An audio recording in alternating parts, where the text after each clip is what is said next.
Baik, Assalamualaikum warahmatullahi wabarakatuh. Selamat selamat siang menjelang sore Bapak Ibu.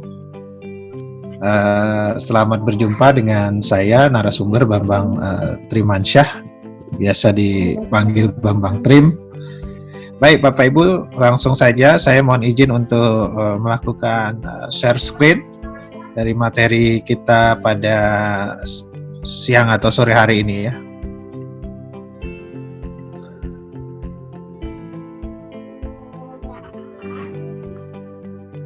Sudah terlihat Bapak Ibu? Terlihat Pak, sudah terlihat. Baik. Ya, materi kita pada kelas daring hari ini yang akan disampaikan selama 2 hari sebenarnya masih ada kaitan-kaitan dengan beberapa materi yang pernah saya sampaikan, baik itu masalah penulisan buku ajar maupun penulisan buku cepat saji. Jadi konsentrasi kita memang ke dalam buku.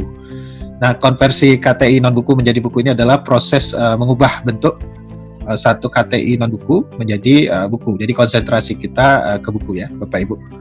Materi ini terdiri atas 4 sesi. Yang pertama adalah dari KTI non buku menjadi buku populer, buku ilmiah populer, kemudian anatomi buku ilmiah populer, atau dalam kurung buku referensi, kemudian proses penulisan ulang KTI non buku dan penerbitan buku ilmiah populer. Nah, mudah-mudahan keempat materi ini dapat saya sampaikan selama 2 hari ini. Nanti juga Bapak Ibu dapat bertanya di luar kelas ini ya melalui WA group ataupun melalui Telegram. Ya. Nah, kita mulai dari KTI non buku menjadi buku ilmiah populer. Bapak Ibu tentu sudah paham karena di sini mungkin banyak yang berprofesi sebagai dosen. Kalau kita ketahui bahwa KTI bukan hanya urusan dosen, ciri komunikasi pendek ini tidak menggunakan abstrak. Dan juga dia tidak menggunakan sistematika sebagaimana artikel atau yang disebut makalah lengkap. Tapi nilai angka kreditnya ini kecil sekali ya, komunikasi pendek. Ada lagi yang disebut kajian kebijakan. Ini khusus artikel atau makalah, artikel ya, disebutnya artikel yang khusus untuk kebijakan yang baru diusulkan. Jadi kalau Bapak Ibu pengen mengusulkan suatu kebijakan kepada pemerintah atau juga pihak swasta, maka nama artikelnya itu kajian kebijakan. Nah, tapi kalau kebijakannya sudah ada dan Bapak Ibu ingin melakukan kritik terhadap kebijakan itu, maka disebut makalah kebijakan. Nah, itu definisi yang dibagi oleh LIPI ya. Dalam hal ini lembaga yang menjadi panduan untuk menyusun karya tulis ilmiah di tingkat kementerian.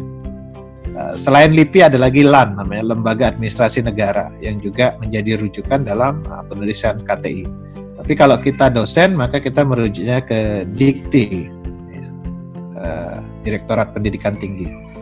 Nah, itu ada monografi juga di dalam format KTI-nya LIPI.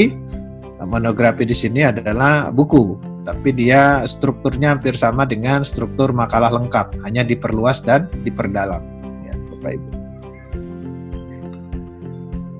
Nah, ini lebih mudah kalau kita lihat klasifikasi seperti ini. Jadi ada 2 media publikasi, ada media buku, media berkala.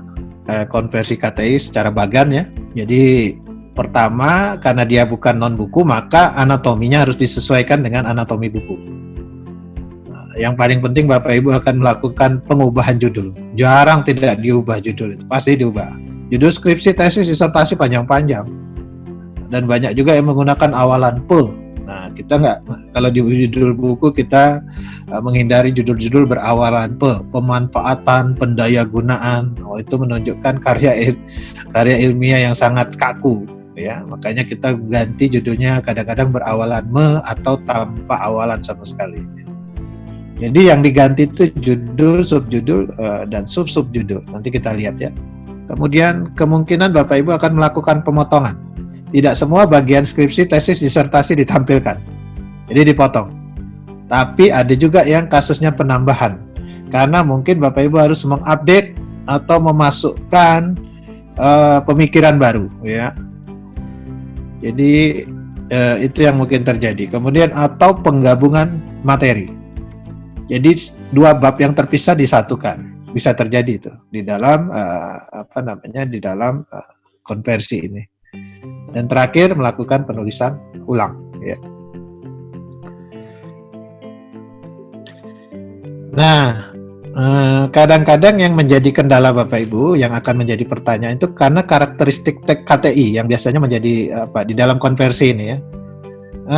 Yang pertama, penelitiannya bersifat lokal dan lingkupnya sempit. Ya, meneliti suatu topik tapi yang berada di desa ini.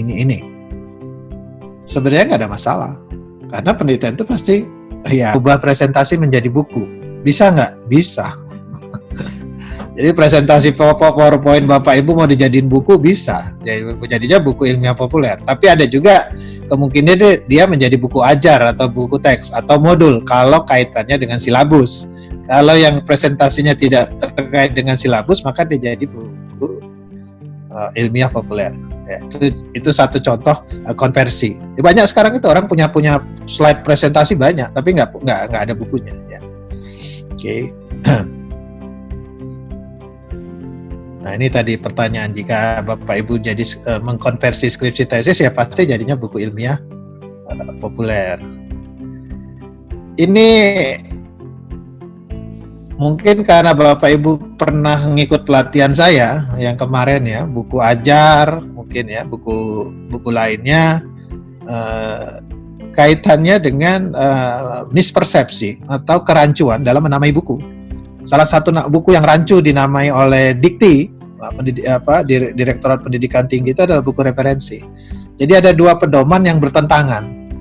Nah, pedoman publikasi ilmiah Dikti itu jelas menyebutkan buku referensi itu adalah buku yang memuat satu himpunan informasi, biasanya spesifik, ya. Dikumpulkan dalam bentuk buku untuk kemudahan referensi atau acuan. Yang paling gampang itu buku referensi itu ini Bapak Ibu, Almanak, Atlas, Bapak Ibu, buku pintar Iwan Gayo itu buku referensi. KBBI itu referensi kamus besar. Atlas, kumpulan peta adalah outline yang sudah diubah. Nanti kita lihat satu persatu.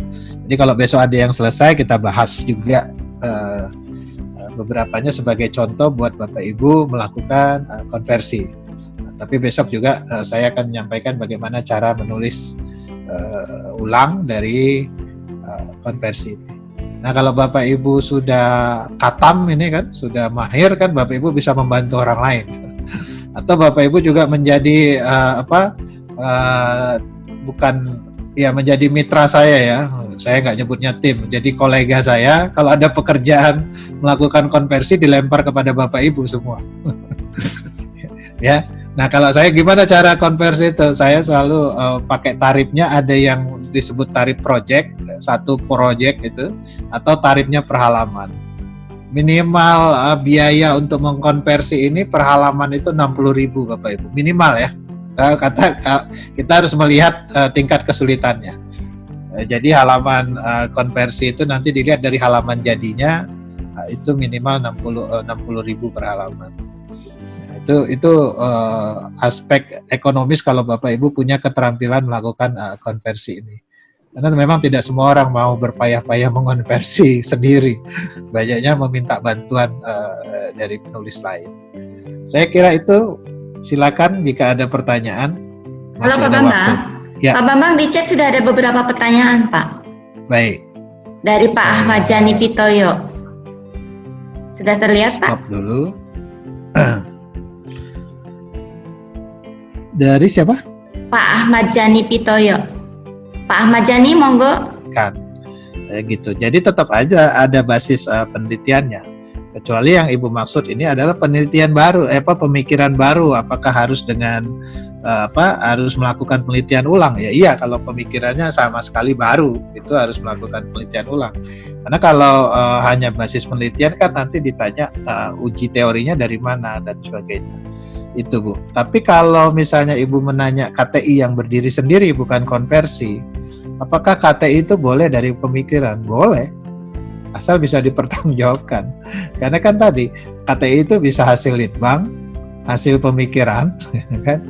Ya, cuman kadang-kadang kan orang yang mikir ini dia kedudukannya itu dilihat who's who kalau di dalam dunia akademis maupun dunia yang sifatnya jadi siapa yang baca siapa dia gitu loh. Siapa kalau anak-anak sekarang bilang siapa lo gitu loh. Nah, kalau orangnya yang mengatakan itu sudah reputasinya sudah luar biasa, dia pasti pemikiran dia diakui. Ya. Tapi kalau kita yang baru tiba-tiba muncul memberikan pemikiran baru, orang bertanya-tanya, ini dari mana mikirnya? Nah, maka kalau saya pengalaman di buku Bapak Ibu ya, saya sempat memimpin beberapa penerbit dan memang pasti saya memimpin rapat redaksi. Itu saya banyak menerima, bukan banyak lah, ada beberapa naskah yang hasil pemikiran.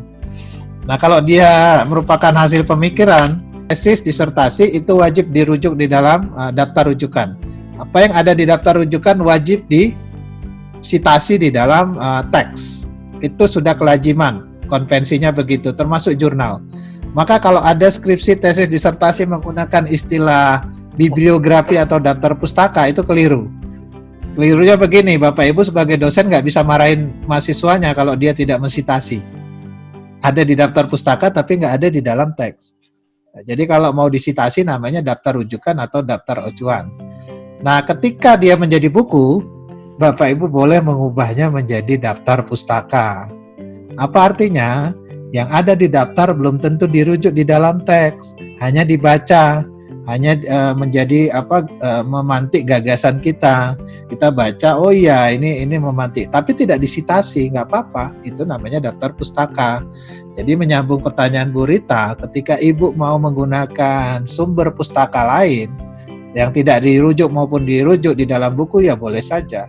Ibu mau menggunakan narasumber lain dengan cara wawancara, itu boleh saja. Cuman kalau wawancara tidak didaftarkan ya, tidak ada di daftar pustaka. Wawancara hanya ada di teks, dikutip langsung dengan cara in-text reference. Jadi alhamdulillah. Macam-macam. Yeah. Tapi ya tadi dia nggak boleh jadi nama pertama kan ada itu. Baik Pak, makasih banyak Pak Bambang. Ya. Ada lagi Bapak Ibu? Bapak Ibu. Baik, kalau tidak ada, sudah lewat dari 4:30. Ya. Terima kasih Pak Bambang. Baik Bapak Ibu, kelas hari ini usai sudah, kita bertemu lagi besok di jam yang sama. Selamat beristirahat, selamat berbuka puasa. Baik, Assalamualaikum warahmatullahi wabarakatuh. Selamat sore. Terima kasih Pak Bambang. Waalaikumsalam warahmatullahi wabarakatuh. Sampai ketemu lagi. Assalamualaikum warahmatullahi wabarakatuh. Waalaikumsalam warahmatullahi wabarakatuh.